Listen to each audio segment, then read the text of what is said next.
The seventh seal, the silence before the storm. మీరు గమనించండి, తుఫాను లేదా అలజడి కంటే ముందు ఉండేటువంటి నిశ్శబ్దము. ఈ మాటను చూసినప్పుడు 7వ ముద్ర ఓపెన్ చేస్తున్నప్పుడు ఏం జరుగుతుంది, ఏం జరిగింది అనే విషయాన్ని ఈ ఉదయకాల సమయంలో నేను మీతో మాట్లాడడానికి ఇష్టపడుతున్నాను.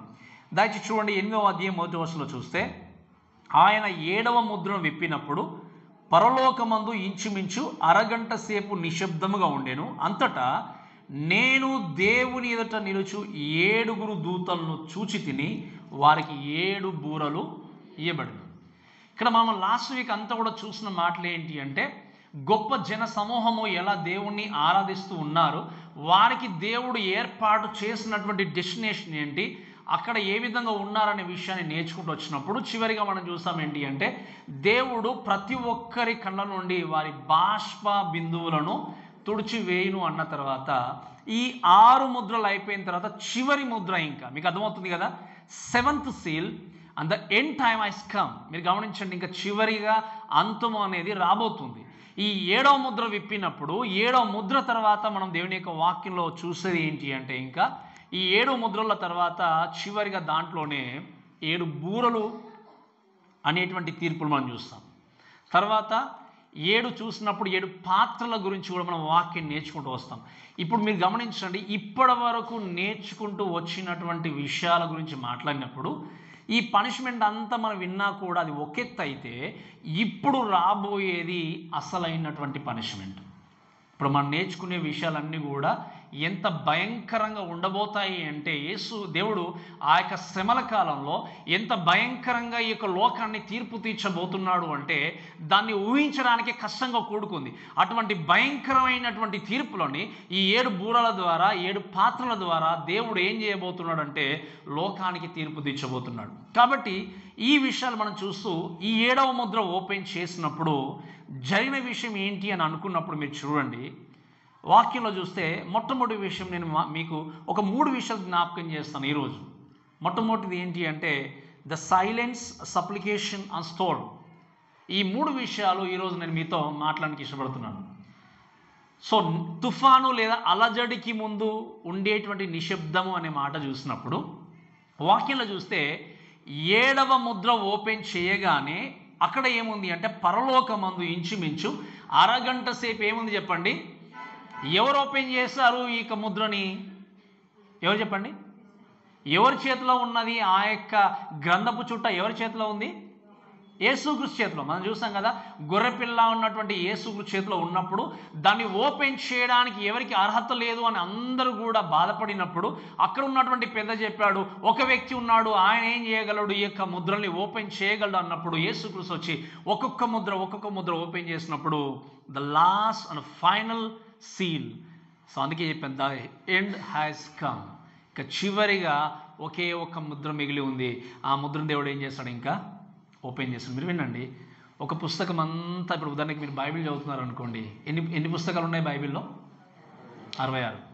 అన్ని పుస్తకాలు స్టార్ట్ చేస్తూ వచ్చిన తర్వాత ప్రకటన గ్రంథానికి దగ్గరకు వచ్చారనుకోండి, ఎంత ఆసక్తి ఉంటుంది? ఉంటుందా? ఇంకా ఇవన్నీ ఇంతకాలం చదువుకుంటూ వచ్చాను, ఇంకా లాస్ట్ బుక్ చదువుతున్నప్పుడు ఎంతో ఎక్సైట్మెంట్. ఎందుకంటే నేను పుస్తకాన్ని ఏం చేయబోతున్నాను?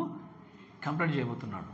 ఏదైనా ఒక పుస్తకమే కావచ్చు, దేన్ని నేను ఆలోచన చేసినప్పుడు ఇంకా చివరి పార్ట్ వచ్చింది అంటే ఇట్స్ బీ సో ఎక్సైటెడ్. ఇక్కడ ఆలోచన చేసినప్పుడు అక్కడ ఉన్నటువంటి దేవదూతలే కావచ్చు, అక్కడ ఉన్నటువంటి 24 పెద్దలే కావచ్చు, జనసమూహమే కావచ్చు, వాళ్ళు ఏం చేస్తున్నారంటే చాలా ఆసక్తిగా ఎదురు చూస్తున్నారు 7వ ముద్ర ఓపెన్ చేసినప్పుడు ఏం జరుగుతుంది అని చెప్పేసి. అందుకే 7వ ముద్ర అనేది ఎంతో భయంకరమైనటువంటి తీర్పులను తీసుకొచ్చేటువంటి ముద్రగా ఉంది. ఆయన 7వ ముద్ర ఓపెన్ చేయగానే వాక్యంలో ఏముంది అంటే పరలోకమందు ఇంచుమించు ఏం జరిగింది చెప్పండి? సైలెన్స్, అరగంట సేపు నిశ్శబ్దం. ఈ మాట చూసినప్పుడు మీరు విన్నట్టు చాలా జాగ్రత్తగా చూస్తే నిశ్శబ్దము అనే విషయాన్ని ఆలోచన చేసినప్పుడు ఎందుకు ఈ సైలెన్స్ ఉండాల్సి వచ్చింది? మీరు చూస్తే దేవదూతలు, అక్కడ ఉన్నటువంటి 24 పెద్దలు కానీ, జనసమూహం కానీ ఎంతో గంభీరంగా దేవుని స్తుతించినట్టుగా మనం నేర్చుకుంటూ వచ్చాము ఇప్పటివరకు. 4వ అధ్యాయం మొదలుకొని ఈ 6వ అధ్యాయం 7వ అధ్యాయం వరకు కూడా ఎంతో గంభీరంగా వాళ్ళు ఆరాధన చేస్తూ దేవుని స్తుతించినట్టుగా చూస్తాం. కానీ ఈ 8వ అధ్యాయంకి వచ్చిన తర్వాత 7వ ముద్ర ఓపెన్ చేయగానే ఈ గంభీరంగా స్తుతించేటువంటి 4 జీవులు కానీ, దేవదూతలు కానీ, 4 పెద్దలు కానీ, జనసమూహం కానీ ఏమయ్యారు చెప్పండి? ఒకేసారి నిశ్శబ్దం ఉండిపోయారు. సైలెన్స్ ఫర్ ఆల్మోస్ట్ లైక్ ఏంటి, హాఫ్ అన్ అవర్. ఈ సైలెన్స్ గురించి మాట్లాడినప్పుడు మనం ఆలోచన చేస్తే ఏంటి అంటే, ఒక ఆసక్తితో వాళ్ళు ఏం చేస్తున్నారు చెప్పండి, ఎదురు చూస్తున్నారు. What is going to B happen. ఈ మాటను బట్టి ఇంకొంచెం చూస్తే, ఈ silence it's a anticipation of what is going to come. ఏమి రాబోతుంది, ఏమి నిజంగా ఈ యొక్క ముద్రను విప్పినప్పుడు, 7వ ముద్ర విప్పినప్పుడు ఏం వస్తుందా అని చెప్పి నిశ్శబ్దంగా ఏం చేస్తారు, వాళ్ళు వెయిట్ చేస్తూ ఉన్నారు యేసుక్రీస్తు ముద్రను ఓపెన్ చేయడానికి సిద్ధపడినప్పుడు. మీరు గమనించండి, ఈ యొక్క మాట చూస్తే ఇంకొంతమంది కామెంటర్స్ ఏమన్నారు అంటే, this silence are maybe half an hour, ఈ యొక్క సైలెన్స్ కూడా మేబీ ఇంకొంతమంది కూడా రక్షింపబడడానికి మేబీ అవకాశం ఇచ్చిందేమో అన్నట్టుగా కొంతమంది మాట్లాడుతూ ఉంటారు. కొన్ని విషయాలు ఆలోచన చేసినప్పుడు ఏంటి అంటే, this half an hour silence is a calm before the storm. నిశ్శబ్దము ఆ అరగంట ఉంది, కానీ అరగంట తర్వాత వచ్చే అల్లకల్లోలం మాత్రము భయంకరంగా ఉండబోతుంది. ఇప్పుడు మీరు సముద్రానికి వెళ్ళారనుకోండి, బీచ్కి, ప్రశాంతంగా ఉంది అంటే చెప్పండి ఏంటి, అలలు భయంకరంగా రావడానికంటే ముందు ఎలా నిశ్శబ్దంగా మనం చూస్తాం, కొన్నిసార్లు అబ్జర్వ్ చేస్తాం. ప్రశాంతంగా ఉంది అంటే somethings going to be happened. ఇక్కడ వీళ్ళంతా కూడా ఎంతో ఆసక్తిగా ఎదురు చూస్తున్నారు, what is going to come. నిజంగా మీరు గమనించండి. అందుకే అంటాను, ఎంతమంది నిజంగా ఇవన్నీ నేర్చుకుంటున్నప్పుడు యేసుక్రీస్తు ఎప్పుడు వస్తాడు, ఎప్పుడు ఆయనతో ఉంటామని ఎంతమందికి నిజంగా ఆసక్తి ఉంది చెప్పండి? ఎంతమందికి ఆసక్తి ఉంది? మీరు వినండి, ఇదంతా కూడా ఆలోచన చేసినప్పుడు మీరు చూస్తే, వీళ్ళు ప్రశాంతంగా నిశ్శబ్దంగా అక్కడ ఉండి దాని గురించి వెయిట్ చేసినప్పుడు మీరు ఆలోచన చేయాల్సింది ఏంటి అంటే, అండ్ ఇక్కడ కొన్ని విషయాలు చూసినప్పుడు ఏంటి అంటే, ఈ యొక్క ముద్ర ఓపెన్ చేయగానే మీరు గమనించండి, that is the time where all the wicked people will be destroyed. Satan will be punished. Sin will be punished. పాపము ఖండించబడుతుంది, కొట్టువేయబడుతుంది, సాతాను బంధింపబడతాడు. ఇంకా చెప్పాలంటే లోకంలో ఉన్నటువంటి ఆ యొక్క వికెడ్ పీపుల్, చెడ్డ వ్యక్తులు అందరూ కూడా, ఈవెన్ అన్ని జనులు కూడా ఏం చేయబడతారు, శిక్ష గుండా తీసుకెళ్ళబడతారు. దాని తర్వాత ఇంకేం లేదు. దాని తర్వాత నేను చూపించాను కదా మీకు, ఏముంది, కేవలం న్యూ హెవెన్ న్యూ ఎర్త్, ఇంకా నూతన ఆకాశము నూతనమైన భూమి తప్ప ఇంకే వేరే ఏమి లేదు. This is the final judgement for them. అంటే ఈ యొక్క ఎండ్ పీరియడ్ అయిపోయిన తర్వాత ఇంకా కేవలం వాళ్ళు ధవల సింహాసనం దగ్గరికి రావడము, తీసుకెళ్ళి నిత్య నరకంలోనికి ఇంకా పంపించడమే ఆలస్యము. ఇటువంటి ఈ సైలెన్స్ వీళ్ళు చూస్తూ వాళ్ళు ఎదురు చూస్తున్నారు. ఏంటి అంటే, దేవుడు ఖచ్చితంగా ఆయన చేయబోయేది ఏంటి అన్న ఆసక్తితో వాళ్ళు ఏం చేస్తున్నారు చెప్పండి, ఎదురు చూస్తున్నారు. ఈ మాటను బట్టి మనం కొన్ని విషయాలు నేర్చుకుంటూ వెళ్ళాల్సింది ఏంటి అంటే, silence allows us to hear what the desires of God and God's heart is. It allows us to hear the things that He wants us to accomplish for us. మీరు వినండి, నిశ్శబ్దంగా మనం ఉన్నప్పుడు దేవుని హృదయం యొక్క ఆయన ఆలోచనలు ఏంటో మనం ఎరగగలుగుతాం. ఆయన వాక్యంలో ఉన్న విషయాలు ఏంటో గ్రహించగలుగుతాం. ఇంకా చెప్పాలి అంటే, ఈ యొక్క సైలెన్స్తో కూడినటువంటి వాతావరణం బట్టి దేవుడు మన యొక్క జీవితాల ద్వారా ఏమి నెరవేర్చాలనుకుంటున్నాడు అనే విషయంలో మనకు అర్థమవుతుంది. అందుకే మీరు గమనించండి, ఇక్కడికి మనం వచ్చిన తర్వాత సరిగా చక్కగా వాక్యాన్ని గ్రహించకపోతే, మీకు గ్రాప్స్ చేసుకోకపోతే, ఆ వాక్యంలో ఉన్న గొప్పతనం మీకు ఎప్పటికి కూడా అర్థం కాదు. అందుకే నేను ఎప్పుడు చెప్తా ఉంటాను కదా, ప్రేయర్ చేసినా కానీ, వాక్యం చెప్పినా కానీ, we need to maintain silence to grasp the word. ఒకవేళ పక్కన ఒక వ్యక్తి అల్లరి చేస్తున్నారు అనుకోండి, గుసగుసలు ఆడుతున్నారు అనుకోండి, పక్క వ్యక్తి కూడా వినాలన్న ఆసక్తి ఉన్న ఏమవుతుందో చెప్పండి, వెళ్ళలేకపోతాం. కాబట్టి దేవుని యొక్క సన్నిధికి వచ్చినప్పుడు నీ జీవితంలో నిశ్శబ్దమైన వాతావరణం అంటే ఏంటి అర్థము, నువ్వు నిజంగా నీ జీవితాన్ని ప్రశాంతంగా ఉంచుకొని, హృదయాన్ని ప్రశాంతంగా ఉంచుకొని, ఏదైతే ఈ యొక్క ప్రకటన లేకపోతే ఈ యొక్క రెవల్యూషన్, ఈ ప్రత్యక్షత ఏదైతే దేవుడు మనతో మాట్లాడుతున్నాడో ఆ వాక్యాన్ని మనం తేటగా స్పష్టంగా మనం విన్నప్పుడు, ఆ వాక్యాన్ని బట్టి నువ్వు గ్రహించగలవు ఏంటి అంటే, ఏ విధంగా దేవుడు నీ జీవితంలో కార్యాన్ని జరిగించగలడండి. ఈరోజు ఎంతోమంది క్రైస్తవులు వారి విశ్వాస జీవితంలో పడిపోవడానికి కారణం ఏంటో తెలుసా? వారి యొక్క జీవితంలో ఎదగలేకపోవడానికి కారణం ఏంటి అంటే, దేవుడు ఇచ్చినటువంటి అవకాశాన్ని సద్వినియోగం చేసుకోలేక, ఉన్నటువంటి సమయంలో వాక్యాన్ని వినలేక, చర్చ్కి వచ్చినా ఎక్కడ కూర్చున్నా ఒకవేళ వాక్యం బోధింపబడుతున్నా వారి యొక్క విషయాల్లో వేరే విషయాల్లో కాన్సన్ట్రేషన్ చేసి వాక్యాన్ని శ్రద్ధగా వినకపోతే, ఎన్ని సంవత్సరాల క్రైస్తవుడుగా చర్చ్కి వచ్చినా, ఏ గ్రూప్లో కూర్చున్నా, it's all going to B vanity. అవన్నీ కూడా వ్యర్థమే. వాక్యము వింటేనే జీవితంలో విశ్వాసం ఎదుగుతాం. మనం వాక్యంలో వింటేనే దేవుని మీద మనం ఏం చేయగలం చెప్పండి? ఆధారపడగలం. కాబట్టి ఎంత చక్కగా వాక్యాన్ని మనం వింటేనే అంత చక్కటి క్రైస్తవుడుగా లోకంలో మనం బ్రతకగలం. ఈరోజు మీరు వినండి, వీళ్ళు ఎంత యాంటిసిపేషన్ ఎదురు చూస్తున్నారు దేని కొరకంటే ఏమి జరుగుతుందో. మనందరూ ఒక నిరీక్షణ ఉంది. ఏ నిరీక్షణ చెప్పండి? ఏముంది నిరీక్షణ? ఏమని చెప్పండి? One day Christ is going to come. యేసుక్రీస్తు ఒక రోజు లోకానికి రాబోతున్నాడు. అందుకే మనం ఏం చేయబోతున్నామో ఆయన రాకడను దృష్టిలో ఉంచుకొని మనల్ని మనం ప్రిపేర్ చేసుకుంటే ఏం చేస్తున్నామో ఆ యొక్క దేవుని రాకడకు ఎదురు చూస్తున్నాం. So we have a greatest hope. ఆ నమ్మకాన్ని బట్టి, ఆ నిరీక్షను బట్టి నేను ఏం చేయాలి? దేవుని కొరకు ఎదురు చూసే వ్యక్తులుగా ఉండాలి. ఈ మాటలను బట్టి ఎలా మీరు ఆలోచన చేయండి, ఏ విధంగా నిరీక్షణ కలిగి ఉండగలవు, ఏ విధంగా నమ్మకత్వాన్ని కలిగి ఉండగలవు అంటే ఈ మాటలకి నువ్వు విధేయత చూపించినప్పుడు. అందుకే వాక్యం మనం చదువుకున్నాం. ఈ ప్రవచన వాక్యములు వినువారు, తర్వాత చదువువారు, తర్వాత గ్రహించువారు ధన్యులు. వింటే సరిపోదు, తర్వాత చెప్పండి ఏముంది వాక్యంలో? చదివితే సరిపోదు, కానీ విన్నదాన్ని చదివిన దాన్ని ఏం చేయాలి? మనము గ్రహిస్తేనే నువ్వు దేవుని యొక్క గొప్పతనమును, ఆయన వాక్యమును విలువను గుర్తించగలవు. కాబట్టి ఈ సైలెన్స్ గురించి మాట్లాడినప్పుడు వినండి, ఎన్నో విషయాలు మనం దేవుని యొక్క వాక్యం నేర్చుకుంటూ వెళ్తాం. నపుంసకుడు కూర్చుండి ఒక పుస్తకం చదువుతున్నాడు. ఏ పుస్తకం చెప్పండి? అపొస్తలుల కార్యములు మనం చదువుకున్నాం. యెషయా గ్రంథం చదువుతున్నప్పుడు ఫిలిప్పు తన దగ్గరికి వచ్చిన తర్వాత, నీవు చదువుతుంది నీకు అర్థమవుతుందా అంటే ఏమన్నాడు అప్పుడు ఆయన? ఒకడు నాకు తెలపకపోతే నేను ఎలా అర్థం చేసుకోను.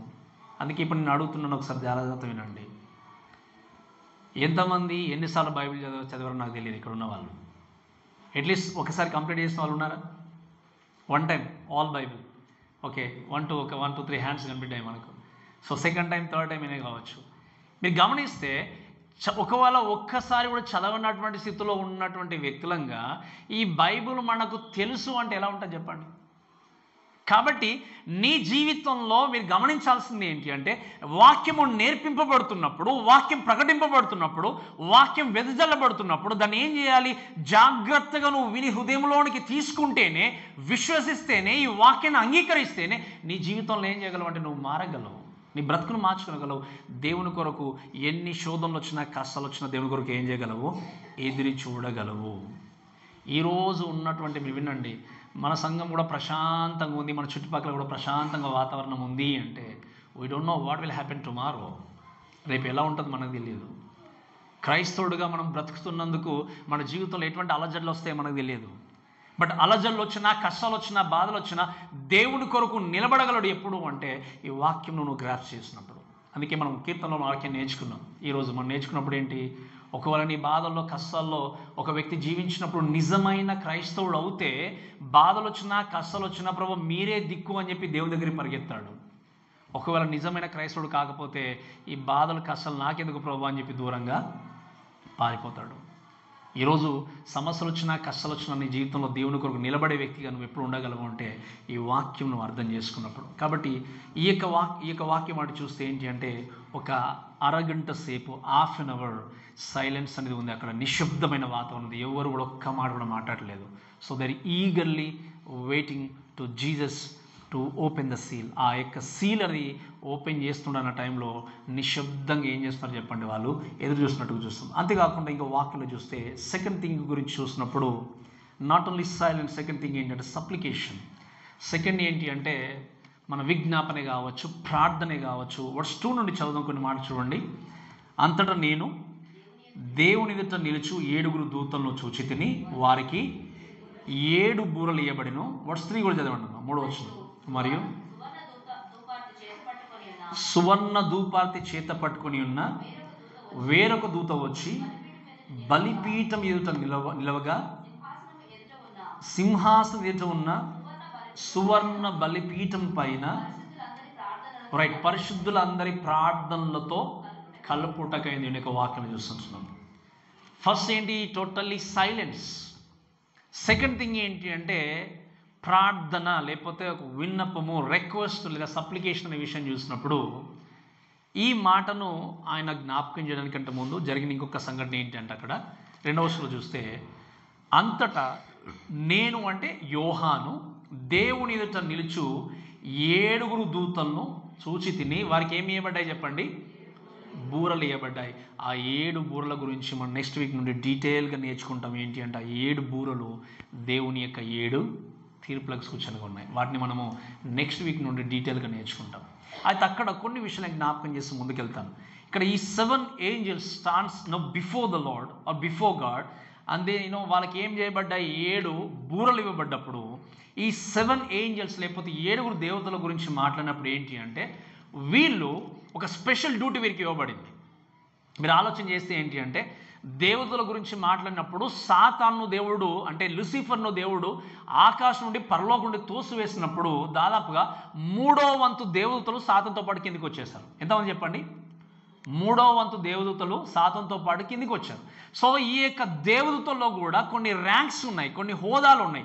అందుకే ఆర్కేంజల్ అంటాం మనం. కొంతమంది ఇప్పుడు గాబ్రియేల్ కానీ మిఖాయేల్ కానీ ఇటువంటి కొన్ని ర్యాంకింగ్ కలిగిన దేవతల గురించి మాట్లాడినప్పుడు మీరు గమనించాల్సింది ఏంటి అంటే ఇక్కడ ఉన్నటువంటి ఈ 7 దేవదూతలు ప్రత్యేకమైనటువంటి దూతలు.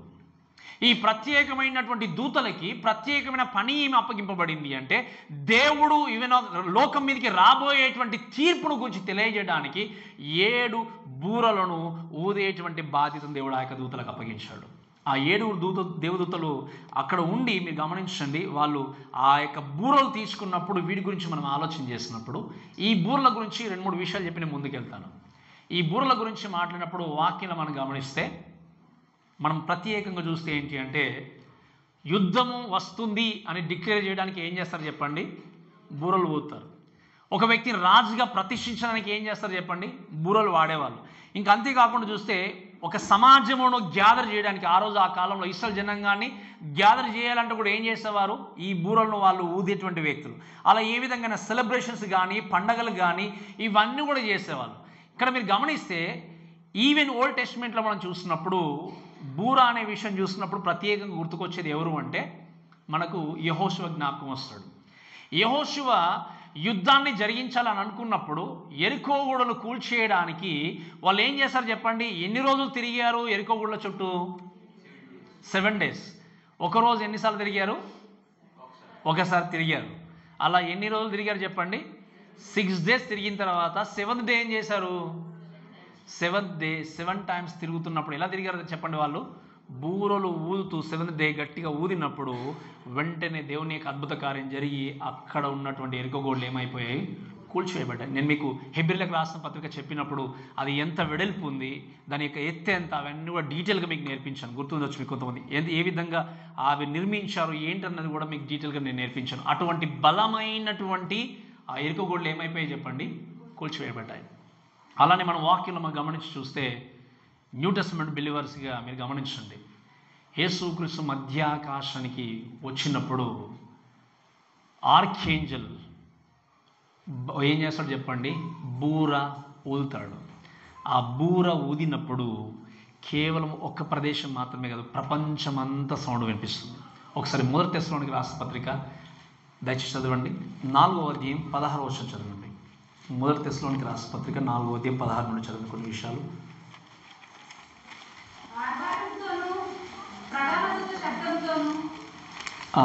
దయచేసి 15వ వచనం చదవండి. 15వ వచనం నుండి.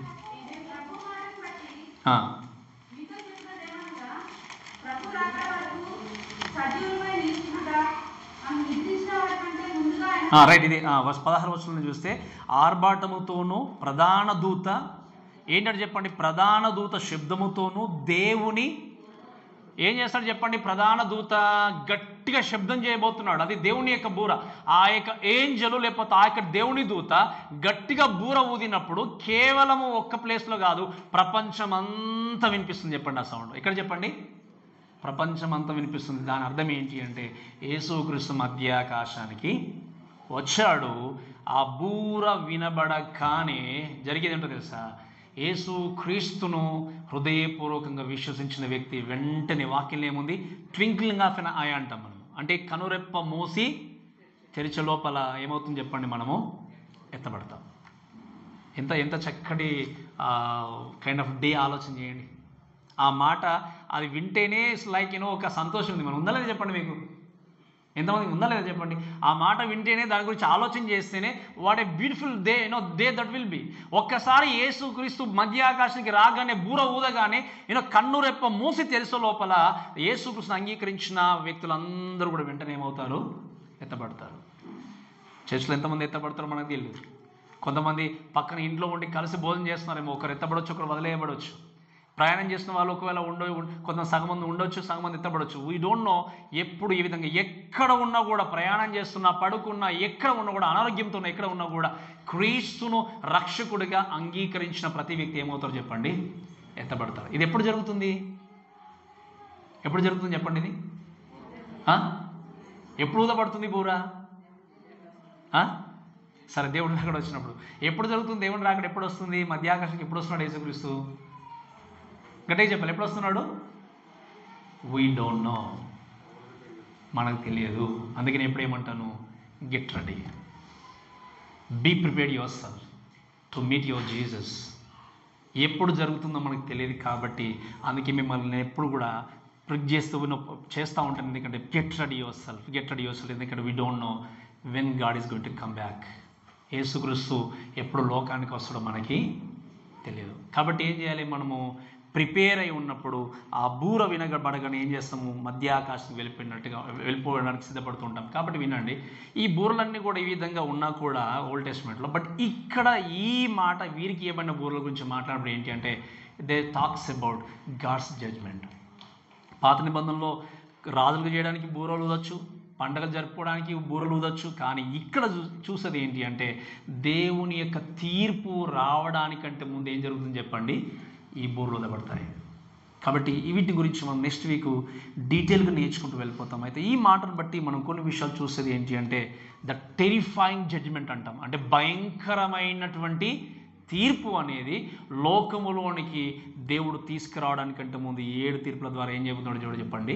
ఆ 7 యొక్క బూరల ద్వారా తీర్పును తీసుకురావడానికి సిద్ధంగా ఉన్నాడు. వర్స్ 3 నుండి చదువుదాం చూడండి దయచేసి మరలా. మరియు సువర్ణ దీపార్తి చేత పట్టుకొని ఉన్న వేరొక దూత వచ్చి బలిపీఠం ఎదుట నిలవగా, సింహాసం ఎదుట ఉన్న సువర్ణ బలిపీఠం పైన పరిశుద్ధులందరి ప్రార్థనలతో కల్పుటకై దేవుని యొక్క వాక్యం చూస్తుంటున్నాం. ఈ మాటను బట్టి మనం ఆలోచన చేసే విషయం ఏంటి అంటే, దయచేసి గమనించండి. ఇక్కడ ఆ యొక్క 7 దూతలు మాత్రమే కాదు, మీరు చూస్తే ఇంకొక దూత కూడా ఉంది వాక్యంలో. మీరు గమనిస్తున్నారు కదా, 7 దూతలు సపరేట్గా వాళ్ళు 7 బూరలకు వారికి ఇవ్వబడ్డా, ఈ 3వ వచనం చూస్తే సువర్ణ ధూపార్తి చేత పట్టుకున్న వేరొక్క దూత, ఎవరు చెప్పండి, మరొక్క దూత అక్కడ నిలబడి ఉన్నాడు. ఈ మరొక్క దూత నిలబడ్డప్పుడు ఆయన చేసింది ఏంటి అంటే, సింహాసం ఎదుట ఉన్న సువర్ణ బలిపీఠం పైన పరిశుద్ధులందరి ప్రార్థనలతో కల్పుటకై లేకపోతే ఇచ్చుటకై అక్కడ నిలబడినట్టుగా చూస్తాం. సో ఈ మాటను బట్టి గ్రహించాల్సిన విషయం ఏంటి అంటే, మీరు గమనించండి, ఇక్కడ కొంచెం డీటెయిల్గా మీరు నేర్చుకోవడానికి ప్రయత్నం చేయండి. ఇక్కడ 2 మీరు ఆలోచన చేసినప్పుడు ఏంటంటే బలిపీఠాలు ఉన్నాయి. ఎన్ని చెప్పండి? 2 బలిపీఠాల గురించి చూసినప్పుడు, మనము ప్రత్యక్ష గుడారాన్ని గురించి చూసినప్పుడు పాత నిబంధనలో ఒకటేమో ఆవరణంలో బలిపీఠం ఉండేది, ఇంకోటి ఏంటి ప్రత్యక్ష గుడారంలో చూసిన పరిశుద్ధ స్థలంలో ఉన్నప్పుడు ఇంకొక బలిపీఠం ఉండేది. ఈ యొక్క ఆవరణంలో బలిపీఠం పైన ఏంటి అంటే, పాపం చేసినా తప్పు చేసినా వచ్చి ఏం చేసేవాళ్ళు, సాక్రిఫైస్ చేసేవారు. అంటే ఈ యొక్క యాజకులు దాని మీద బలి అర్పించిన తర్వాత అక్కడ మీరు గమనించండి, బొగ్గులన్నీ కూడా వేసి బలి అర్పించిన తర్వాత దాంట్లో ఉన్నటువంటి కొన్ని బొగ్గులు తీసుకొని లోపలికి వెళ్ళి అక్కడ ఉన్నటువంటి సువర్ణ ధూపార్తి అంటాం, దాంట్లో ఏం చేసేవారంటే ఆ బలిపీఠంలో ఈ యొక్క కొన్ని బొగ్గులు వేసి ధూపార్తి వేసి, ఆ ధూపార్తి ఏంటి అంటే వాళ్ళు ప్రతిరోజు రోజుకు 2 సార్లు వాటిని దేవుడికి ఏం చేసేవారు, ధూపార్తిగా సమర్పించేవారు. మీకు అందరం చెప్పినమాట, రోజుకి 2 సార్లు, సంవత్సరానికి ఒక్కసారి మాత్రము ఎక్కడికి చెప్పండి, అతి పరిశుద్ధ స్థలంలోనికి. సో ఇది డైలీ జరిగే ప్రాసెస్. ఈ విధంగా మీరు గమనిస్తే దీన్ని బట్టి జ్ఞాపకం చేస్తూ ఏమని చెప్పాడు అంటే, ప్రధాన యాజకుడు జరిగించాల్సినటువంటి కార్యాన్ని ఇక్కడ దూత ఉండి జరిగిస్తున్నాడు. అయితే యేసు క్రీస్తు జరిగించాల్సిన పనిని ఒక దూతకు అప్పచెప్పాడు ఇక్కడ దేవుడు. We don't know exactly who is, but ఒక ఏంజలు దూత ఇక్కడ ఉండి ప్రధాన యాజకుడిగా నిలబడి ఏం చేస్తున్నట్టు ఈ యొక్క విషయాన్ని జరిగిస్తూ వెళ్తున్నప్పుడు ఈ విషయాన్ని బట్టి మనం ఆలోచన చేసి నేర్చుకోవాల్సిన విషయం ఏంటి అంటే, మీరు గమనించిన జాగ్రత్తగా ఆ సువర్ణ ధూపార్తిలో ధూపం వేసినప్పుడు పొగలాగా ఏం జరుగుతుంది చెప్పండి, పైకి వెళ్తుంది. ఇప్పుడు మామూలుగా బయట కూడా చాలాసార్లు చేస్తారు, ఇక వేరే వాళ్ళ గురించి చూసినప్పుడు. ఇక్కడ దేవుని యొక్క వాక్యం రాసేది ఏంటి అంటే, ఆ సువర్ణ ధూపార్తిలో ఏమున్నాయో చెప్పండి, ఏమున్నాయి చెప్పండి, పరిశుద్ధుల యొక్క ప్రార్థనలు. మనం ఆరాధ్యంలో చూస్తాం, ప్రభు ఎంతకాలము ఇంకా వీరిని శిక్షించకుండా ఉంటారు అని అనుకున్నప్పుడు దేవుడు అన్నాడు, ఇంక కొద్ది కాలం మీరు ఏం చేయండి, విశ్రాంతి తీసుకోండి అని చెప్పాడు. వారి ప్రార్థనలు అన్నీ కూడా ఎక్కడ ఉన్నాయి చెప్పండి ఇప్పుడు. అందుకే మీరు ఒక మాట గమనించాల్సింది ఏంటంటే, దయచేసి గమనించండి, పరిశుద్ధులుగా లేకపోతే క్రీస్తును అంగీకరించిన వ్యక్తులుగా మనము చేసే ప్రతి ప్రార్థన స్టోర్ చేయబడుతుంది. ఏం చేయబడుతుంది చెప్పండి, స్టోర్ చేయబడుతుంది. మీకు లాస్ట్ టైం నేను జ్ఞాపకం చేస్తాను, మనం ఎన్నిసార్లు ప్రార్థన చేస్తున్నామో మనకు తెలియదు తెలుసా. ఇప్పుడు రక్షింపబడింది మొదలుకొని ఇప్పటివరకు ఎన్నిసార్లు చేశారు చెప్పండి ప్రార్థన. మీరు రక్షింపబడింది పక్కన పెట్టండి, పోనీ ఈ 1 మంత్ తీసుకుందాం. ఈ 1 మంత్లో ఎన్నిసార్లు ప్రార్థన చేశారు మీరు కౌంట్ చేసుకున్నారా? కష్టం, అవునే కదా. మేబీ ఫుడ్ టైం అంటే డిఫరెంట్ లేక ఎన్నిసార్లు అనేది కరెక్ట్గా మనకు తెలియదు. ఎన్నిసార్లు కన్నీరు కాల్చుకుంటూ ప్రార్థన చేశారు గుర్తుందా? పోనీ అదొక ఎత్తు అయితే ఎన్ని కన్నీటి బొట్టులు రాల్చారు, ఇది ఇంకా కొంచెం డీపర్ ఉంది కదా. ఎన్నిసార్లు ప్రార్థన చేసామో మనకు తెలియదు, ఎన్నిసార్లు కన్నీరు కాచుకుంటూ ఏడ్చాము కూడా తెలియదు. అలాంటిది ఎన్ని కన్నీటి బొట్టులు రాచం ఎలా కౌంట్ చేసుకుంటాం మనము అనుకోవచ్చు. మీరు విన్నాను, అందుకే లాస్ట్ వీక్ చూసాం, ప్రతి కన్నీటి బొట్టును బాష్ప బిందువు నేను ఏం చేస్తాడు, తుడిచి వేస్తానంటే అర్థం ఏంటి, నీ ప్రతి కన్నీటి యొక్క బొట్టు దేవుని దగ్గర స్టోర్ చేయబడింది. కాబట్టి అందుకే నేను అంటాను చాలాసార్లు మీకు, దేవుని యొక్క వాక్యం బట్టి మనం వ్యర్థంగా కన్నీళ్ళు ఎక్కడ పడితే అక్కడ కాల్చాల్సిన అవసరం లేదు. నీకు బాధ ఉన్నా, సమస్య ఉన్నా, you have a better place. ఇక్కడ దేవుని సన్నిధిలోనికి వెళ్ళి మోకరించి ఎక్కడ వెళ్ళైతే అక్కడ కూర్చోండి, ఎవరికి తెలియకుండా, ఎవరికి కనబడకుండా ఎంత ఏడుస్తారో, ఎంత కన్నీరు కారుస్తారో కాల్చండి. ఎందుకంటే that is the place where your tears are stored. ఇతరుల దగ్గర మనం ఏడవలసిన అవసరం లేదు, ఇతరుల దగ్గర నీ కన్నీరు చూపించాల్సిన లేదు. నువ్వు కన్నీరు కార్చాల్సింది నిజంగా విలువైనదిగా గుర్తెరిగేది ఎవరంటే దేవుడు. అందుకే మనం వాక్యం చూస్తాం కదా, 56వ కీర్తన అనుకోండి, ఒకసారి చదవండి మాట. 56వ కీర్తన, ఐ థింక్ వర్స్ 8 అనుకుంటాం, ఒకసారి చూడండి.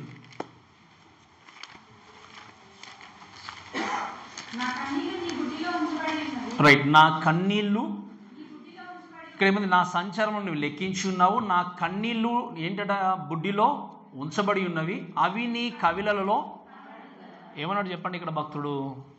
నేను రాల్చినటువంటి ప్రతి కన్నీటి కూడా ఏంది, నువ్వు బుడ్డిలో అంటే ఏంటి, నీవేం చేసావు, వాటిని భద్రపరిచావు, స్టోర్ చేసావు. అవన్నీ కూడా నీ పుస్తకములో ఏమవుతున్నాయి, కనబడుతున్నాయి. ఇప్పుడు చెప్పండి, మన ప్రార్థనలు ఎంత ప్రత్యేకమైనవి, ఎంత విలువ కలిగినవి. ఈరోజు మీరు అనుకోవచ్చు, నేను ఇంతకాలం ఎంతో కాలం నుండి ప్రార్థన చేస్తున్నాను పాస్టర్ గారు, కానీ దేవుడు నా మొర వినట్లేదు అనుకోవచ్చు. నువ్వు ఎన్నోసార్లు నా వేదన ఎవరికి చెప్పుకోలేకపోతున్నాను, నా బాధ ఎవరికి చెప్పుకోలేకపోతున్నాను, ఎన్నోసార్లు ఏడ్చుకుంటూ ప్రార్థన చేస్తాను నువ్వు అనుకోవచ్చు. కానీ గుర్తుపెట్టుకుని జ్ఞాపకం చేసుకోండి, మీ కన్నీటి బొట్టులు అక్కడ ఏముంది అంటే వాక్యంలో క్రీస్తు దేవుడు ఏం చేస్తున్నాడు, వాటిని భద్రపరిచాడు, స్టోర్ చేశాడు. అంటే మీరు రాల్చే ప్రతి కన్నీటి బొట్టు కూడా దేవుని దృష్టిలో విలువైంది. కాబట్టి మీ విలువైన కన్నీటి యొక్క ప్రార్థన అనేది విలువైన దేవుని దగ్గర కాచండి. ఖచ్చితంగా దేవుడు మీ యొక్క సిచ్యువేషన్ పరిస్థితిని ఏం చేయగలడు చెప్పండి, మార్చగలడు. ఈరోజు మనుషులు మన యొక్క వేదనను, మన బాధను చూసి నవ్వేవారు ఉండొచ్చు, హేళన చేసేవారు ఉండొచ్చు. నీ పరిస్థితి చూసి నిజంగా నవ్వుతూ వేరే వాళ్ళకి డిఫరెంట్గా పోర్ట్రేట్ చేయొచ్చు, ఓకే వీళ్ళు ఇలానే ఉన్నారని చెప్పి హేళన చేసే స్థితిలో ఉండొచ్చు. కానీ నీ స్థితిని, నీ స్థితిగతిని నీవు ఉన్న స్థితిలోనే అర్థం చేసుకొని నీ కన్నీటిని సహితము చూసే దేవుడు ఆయన. కనుక నువ్వు చేయాల్సింది ఏంటి అంటే ఆయన దగ్గర కూర్చొని మీరు ఏం చేయండి, ప్రార్థన చేయండి. అందుకే చాలామందికి ఎప్పుడు సజెషన్ ఇస్తుంటారు, anything goes wrong with your life, నీ జీవితంలో నిజంగా నీ జీవితం సక్రమంగా లేదు అనుకున్నప్పుడు బెటర్ ఆప్షన్ ఏంటంటే SIT at your home and maybe నువ్వు లీవ్ తీసుకొని, నీ యొక్క ఉద్యోగానికి ఒకరోజు లీవ్ తీసుకొని ఫాస్ట్ అండ్ ప్రే. ఉపవాసం ప్రార్థన చేయండి. ఖచ్చితంగా దేవుడు ఏం చేస్తాడు? కార్యాలు జరిగిస్తాడు. ఎవరికి చెప్పాల్సిన అవసరం లేదు. నేను ఉపవాసం ఉంటున్నాను, ప్రార్థన చేస్తాను చెప్పి నువ్వు 10 మందికి చాటించాల్సిన అవసరం లేదు. నువ్వు చూస్తున్న దేవుడికి నువ్వేం చేయండి చెప్పండి. ఖచ్చితంగా నువ్వు ప్రార్థన చేస్తే దేవుడు తప్పకుండా ఏం చేస్తాడు? జవాబును తీసుకొని వస్తాడు.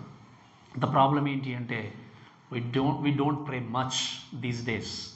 Not only we, there are majority of Christians వాళ్ళు ప్రార్థనలు ఎంగేజ్ కావట్లేదు. ప్రార్థనలు ఎంగేజ్ కావట్లేదు అంటే నీ ఆత్మీయ జీవితం దిగజారిపోతుంది అన్నట్టు లెక్క. మళ్ళీ చెప్తున్నాను వినండి, ఆత్మీయ ఎదగాలంటే ఏముండాలి చెప్పండి? జీవితంలో ప్రార్థన ఉండాలి. నీ వ్యక్తిగత ప్రార్థన ఎలా ఉంది ఒక్కసారి ఆలోచన చేయండి. నీ వ్యక్తిగత ప్రార్థన జీవితము ఎలా ఉంది ఈరోజు? నిజంగా నమ్మకంగా నువ్వు ప్రార్థన ఎదుగుతున్నావా? నువ్వు నిజంగా నేను ప్రార్థన చేస్తున్న నువ్వు 10 మందికి చెప్పుకోవాల్సిన అవసరం లేదు. But just check yourself అంటే ఎగ్జామైన్ యువర్ సెల్ఫ్. నువ్వు నిజంగా వ్యక్తిగతంగా నీ ప్రార్థన లైఫ్ జీవితం ఎలా ఉంది?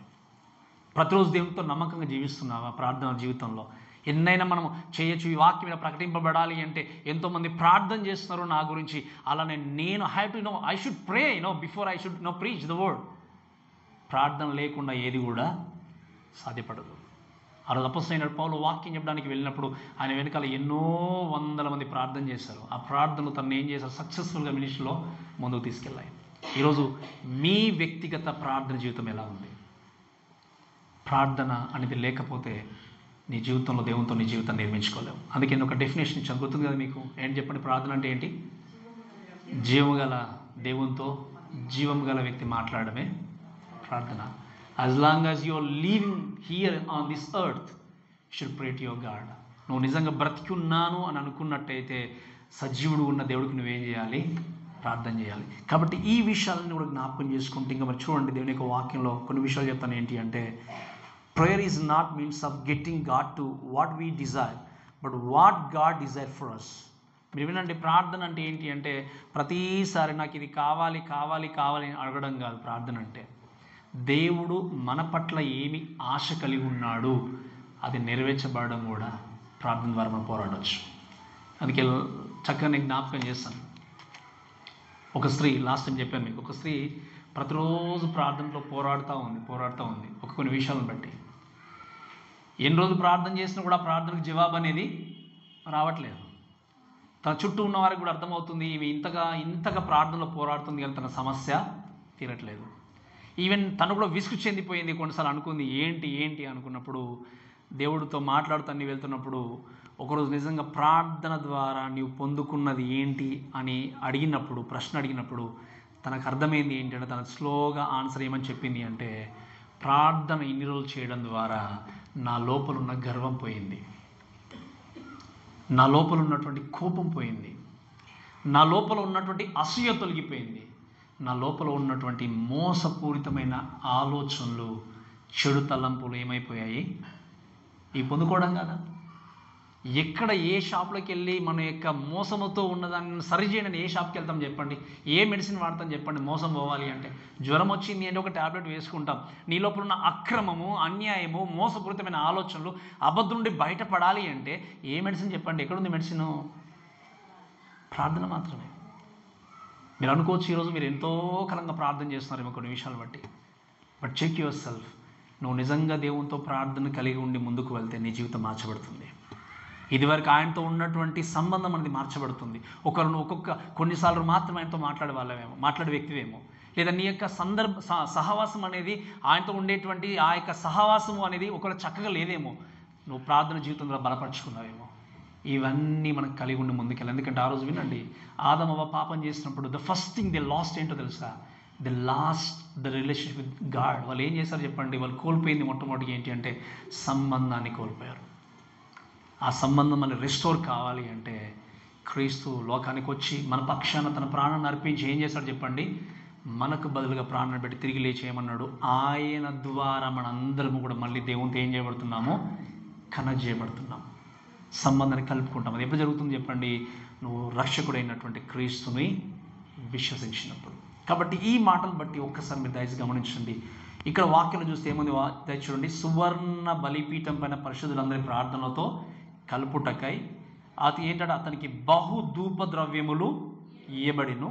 అప్పుడు ఆ ధూపద్రవ్యముల పొగ పరిశుద్ధుల ప్రార్థనలతో కలిసి దూత చేతి నుండి పైకి లేచి దేవుని సన్నిధిని ఆవరణలో ఉన్నటువంటి బొగ్గును తీసుకొచ్చి ఇక్కడ ఏంటి పరిశుద్ధ స్థలంలో ఉన్నటువంటి ఇంకొక బలిపీఠం పైన ఈ విధంగా మిక్స్ చేసిన తర్వాత ధూపార్తిని వేసి ఎలాగైతే దేవుడికి హోమంగా అర్పించేవారు ఆ కాలంలో, ఇక్కడ పరిశుద్ధులందరి ప్రార్థనలో ఉన్నప్పుడు ఇంకా ప్రతి ఒక్కరి పరిశుద్ధ ప్రార్థనలు ఏమవుతున్నాయి, దాంట్లో కలపబడి స్టోర్ చేయబడి దేవుని దగ్గరికి వెళ్తూ ఉన్నాయి. మీకు అర్థమని చెప్పిన మాట. అందుకే మనం చాలాసార్లు మీరు చూస్తే ఒక ఇంగ్లీష్లో ఒక కోరస్ మనం పాడుతూ ఉంటాం. ఏంటంటే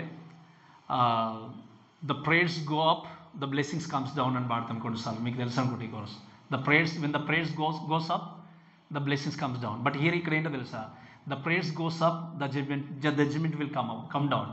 ఇక్కడ ప్రార్థనలు పైకి వెళ్ళిన తర్వాత దాని అర్థం ఏంటో తెలుసా, వీళ్ళ ప్రార్థనలు ఏంటి అంటే, ఎందాక నువ్వు చూస్తుంటావు ప్రభువా, ఎప్పుడు మీరు తీర్పును తీరుస్తారు. ఈరోజు శత్రువు గురించి కూడా ప్రార్థన చేయాలని వాక్యం నేర్చుకుంటున్నాం. మీరు అనొచ్చు, ఎంత బలం కావాలి, శక్తి కావాలి, ఎంత నిజంగా ఒక రకమైనటువంటి స్థితిలో ఉంటే తప్ప శత్రువు యొక్క క్షేమం కొరకు ప్రార్థన చేయలేం కదా అనుకోవచ్చు.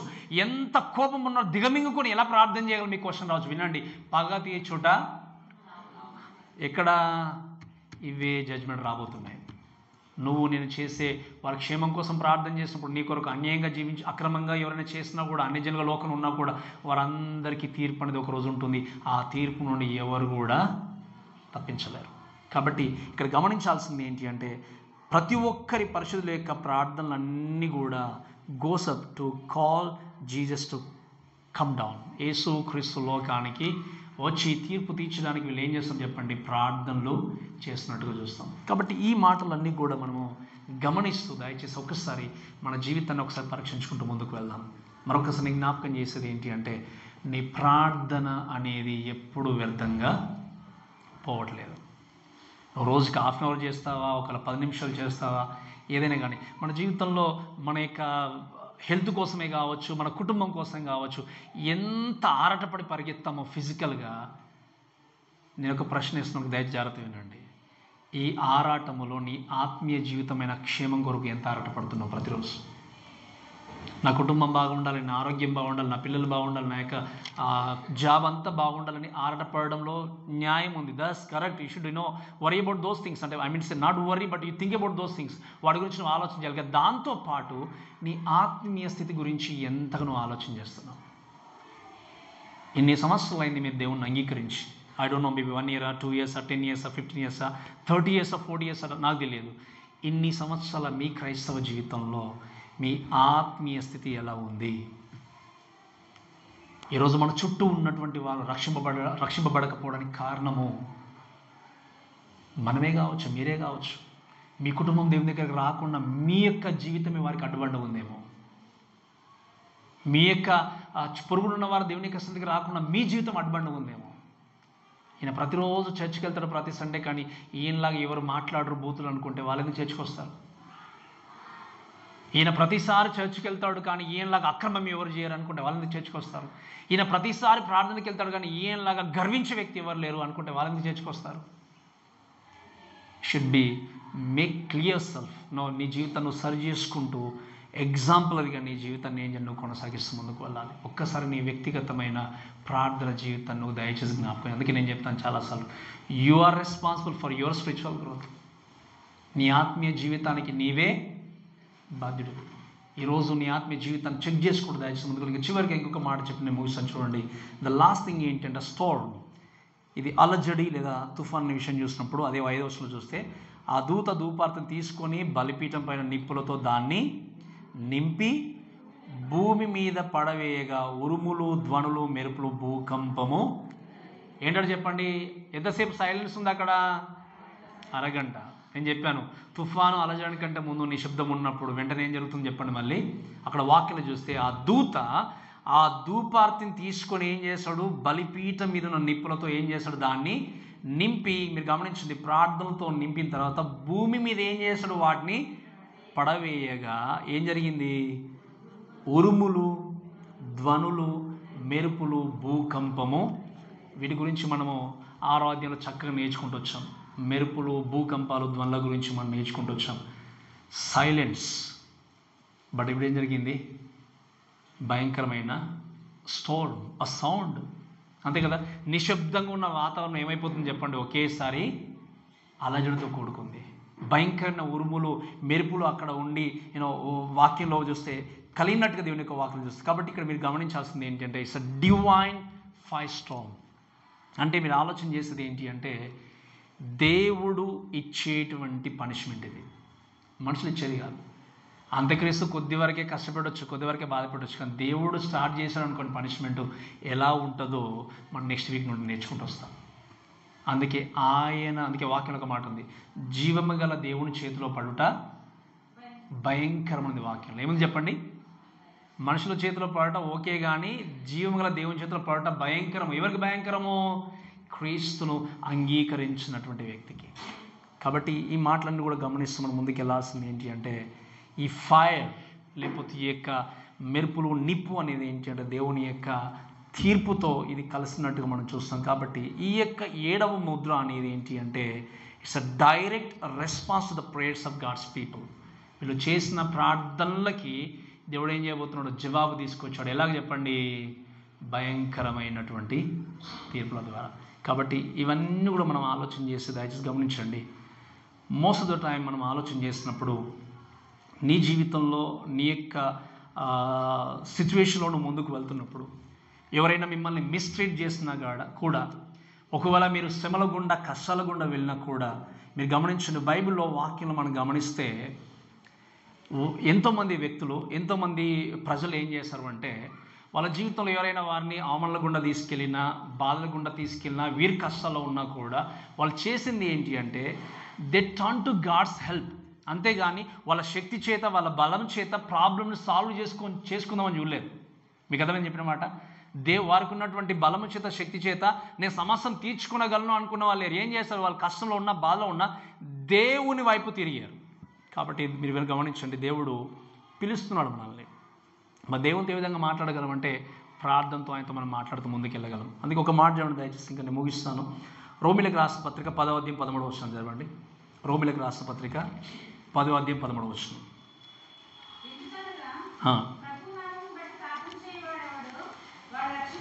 వినండి, ఇప్పుడు వినండి, చదువుతాం. మీరు ఒకవేళ శ్రమలో ఉన్నా, బాధలో ఉన్నా, లేదా మీరున్నటువంటి సిచ్యువేషన్ మిమ్మల్ని మీరు రక్షించుకోలేని స్థితిలో ఉన్నా కూడా, నరకంలోనికి వెళ్ళడానికి సిద్ధపడినప్పుడు మిమ్మల్ని మీరు రక్షించుకోలేరు. కాబట్టి వాక్యంలో ముందు ఎందుకనగా ప్రభు నామమున బట్టి ఎవరైతే ప్రార్థన చేస్తారో వారు ఏం చేస్తారు చెప్పండి? రక్షింపడతారు. సో రక్షింపడడానికి మీరు ఏమి పెద్ద ఇప్పుడు వేరే చేసినట్టుగా, బయట వేరే వాళ్ళు చేసినట్టుగా నువ్వు కష్టపడి నీ జీవితాన్ని నలగొట్టుకొని, లేకపోతే నీ యొక్క శారీరకంగా అన్నీ బయటకు చూపించాల్సిన అవసరం లేదు. God is seeking your life and God is asking to submit your life. నీ యొక్క జీవితాన్ని, నీ యొక్క బ్రతుకును సమర్పించాలని చెప్పి దేవుడు కోరుకుంటున్నాడు. అందుకే ఇంకొక మాట చదవండి దయచేసి, యాకోబు పత్రిక 5వ అధ్యాయము 16వ వచనం. యాకోబు పత్రిక 5వ అధ్యాయం 16వ వచనం చదవమ్మా. మీరు స్వస్థ పొందినట్లు ఒకరినొకరు ఏం చేయండి? ప్రార్థన చేయండి. నీతిమంతుని విజ్ఞాపన మనపూర్వకమై ఏంటంటే చెప్పండి, ఎటువంటిది ఉంటుంది? అది బహుబలము గలది ఉంటుంది. బహుబలంగా ఉండేది ఏంటి మీ జీవితంలో? ఇప్పుడు చెప్పండి, ప్రార్థన. So we are here to pray for one another. ఇతరుల గురించి ప్రార్థన చేయడానికి దేవుడు మనల్ని ప్లేస్ చేస్తాడు. కాబట్టి నువ్వు ఇతరుల కోసం ప్రార్థన చేయాలి అంటే ముందు నీ జీవితంలో ప్రార్థన ఉండాలి. నా ప్రశ్న అర్థమైంది కదా మీకు? మీ ఇతరుల కోసం ప్రార్థన చేయాలి అంటే ముందు మీ జీవితంలో ప్రార్థన ఉండాలి. మీరు ప్రార్థన పరులుగా మీరు ముందుకు వెళ్తున్నప్పుడు, మీ జీవితాన్ని సరి చేసుకుంటూ వెళ్తున్నప్పుడు కేవలము మీ కొరకు మీరు మాత్రమే కాదు, దేవుడు మనకిచ్చిన గొప్ప ఆధిక్యత, రెస్పాన్సిబిలిటీ ఏంటి అంటే go ye therefore teach all the nations అంటాడు. ఏమంటాడు? మీరు సర్వలోకానికి వెళ్ళి సర్వ సృష్టికి స్వార్థ ప్రకటించి అనే మాట చెప్పినప్పుడు అర్థం ఏంటి? ఇతరుల కోసం నువ్వు నీకు తెలిసిందాన్ని నువ్వు పంచుకోవాలి, చెప్పాలి అంటే వారి గురించి ముందు ప్రార్థన చేయాలి. అందుకే వాక్యం మనం చూస్తాం కదా, సమస్త మనుషుల కొరకు, రాజుల కొరకు, అధికారుల కొరకు, అందరి కొరకు మనం ఏం చేయాలి? ప్రార్థన చేయాలి. ఈ ప్రార్థన చేయాలి అంటే నీ జీవితంలో మొట్టమొదటిగా ప్రార్థన ఉండాలి. కాబట్టి ఈ మాటలు బట్టి గ్రహించాల్సింది ఏంటి అంటే నువ్వు ప్రార్థన చేసిన ప్రతిసారి అనుకున్న వెంటనే నీకు జవాబు రాకపోవచ్చు, అనుకున్న వెంటనే జవాబు దొరకకపోవచ్చు. కానీ గుర్తుపెట్టుకోండి, దేవుడు నేను ఇన్వర్డ్గా చేంజ్ చేస్తూ వస్తున్నాడు. నీ బ్రతుకును మారుస్తూ వస్తున్నాడు. నువ్వు ప్రార్థన చేసినప్పుడు, అందుకే క్రైస్తవుడిగా నువ్వు మారకముందు నీ జీవితం ఎలా ఉన్నది, మారిన తర్వాత ఎలా ఉంది ఒక్కసారి ఎప్పుడైనా ఆలోచన చేశారా? ఒకవేళ మారకముందు మారిన తర్వాత కూడా అలానే ఉంది అంటే మేబీ మీరు ఇంకా క్రీస్తును సరిగా తెలుసుకోలేరేమో, ఇంకా క్రీస్తు గురించి సరిగా మీరు ఆలోచన చేయట్లేదేమో, రక్షణ విషయంలో సరిగా మీ యొక్క ఇంకా ఆ యొక్క ఆలోచన విధానము మారలేదేమో, దేవుని అంగీకరించక ముందు గర్వంతో ఉన్నారేమో, కోపంతో ఉన్నారేమో, లేకపోతే అసూయతో ఉన్నారేమో, మోసం చేసే వ్యక్తులు ఉన్నారేమో, అబద్ధం ఆడే వ్యక్తులు ఉన్నారు. గుర్తుపెట్టుకోండి, ఇటువంటి వ్యక్తులందరినీ దేవుడు ఏం చేయబోతున్నాడు? నిత్య అగ్నిలోనికి పంపించబోతున్నాడు. ఆ నిత్య నరకం నుండి, అగ్ని నుండి తప్పింపబడాలి అంటే ఈరోజు దేవుడికి నీ జీవితాన్ని ఇచ్చేసేయాలి. ఒకళ్ళు ఇంకా నీకు రక్షణ లేకపోతే, ఇంకా నువ్వు క్రీస్తును గుర్తెరగకపోతే, యేసు క్రీస్తును రక్షకుడిగా నువ్వు అంగీకరించకపోతే, నిజంగా ఇప్పుడు నేను అడిగినట్టుగా రాప్చర్ వచ్చినప్పుడు ఆ యొక్క మధ్యాకాశానికి ఎత్తబడతాను అన్నటువంటి నీకు ఇంకా తెలియకపోతే, ఆ నమ్మకం లేకపోతే, ఈరోజు ఒక్కసారి జ్ఞాపకం చేసుకోండి. నిత్య నరకంలోనికి వెళ్ళకుండా నిత్య జీవంలోనికి వెళ్ళాలి అంటే చేయాల్సిన పని ఒకటే ఏం చెప్పండి? ఆయన నామం బట్టి ప్రార్థన చేసి హృదయమందు నువ్వు క్రీస్తు ప్రభువుని ఒప్పుకుంటే నువ్వేం చేయబడతావు? రక్షింపబడతావు. So this is the right time. ఒకవేళ నిజంగా నువ్వు అటువంటి స్థితిలో ఉండి నేను నాకు సరైనటువంటి రక్షణ భావం లేదేమో, ఇంకా నేను నిజంగా తప్పిపోతున్నానేమో, ఫేత్ఫుల్గా జీవించట్లేదేమో అనుకుంటే నీ ప్రార్థన నీ బ్రతుకును మార్చగలదు. నీ దేవునితో కట్టుకున్న నీ సంబంధం నీ జీవితాన్ని మార్చగలదు. ఒకవేళ నువ్వు సంబంధ విషయంలో వీక్గా ఉన్నావేమో, ప్రార్థన జీవితంలో బలహీనుడుగా ఉన్నావేమో, దేవునితో జీవితాన్ని జీవించే విషయంలో బలహీనుడుగా ఉన్నావేమో, దేవుడు వాక్యం ద్వారా మనతో మాట్లాడుతున్నాడు ఏంటి అంటే ఈ విషయాలన్నింటిలో మన జీవితాన్ని మనం కట్టుకుంటూ ఒక స్టెప్ ముందుకు వేస్తూ దేవుని కొరకు నమ్మకమైన విశ్వాసం నిలబడుతూ ఆయన మనం ఎల్లకాలం మహిమపరిచే వ్యక్తులు ఉండాలి. కాబట్టి ఈ మాటలను మనల్ని దేవుడు దీవించి ఆస్వాదించును గాక. ఆమేన్.